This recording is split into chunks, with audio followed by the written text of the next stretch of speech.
Some Missouri health clinics are concerned after U.S. lawmakers question their funding source. One Missouri senator called for the government to end funding for a state nonprofit that provides free reproductive health care. Hannah Falcon spoke to the nonprofit whose funds are on the line.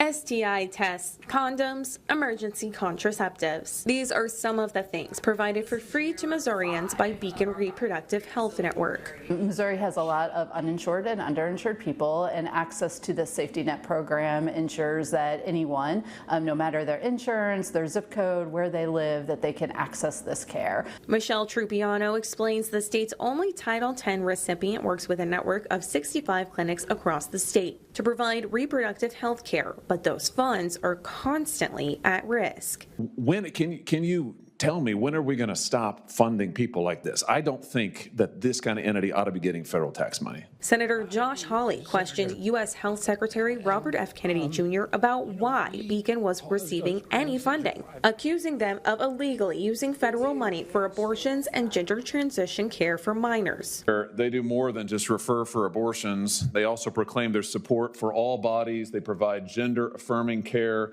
including to young people. That's gender transition surgeries. Senator Hawley has his facts wrong, first of all. Trupiano refutes these claims, saying Beacon follows the letter of the law preventing federal funds from being used for abortions, including setting up appointments or transporting patients. And state law bans gender-affirming care for minors. If Beacon were to lose these federal funds, rural clinics may close their doors. This is not a political issue.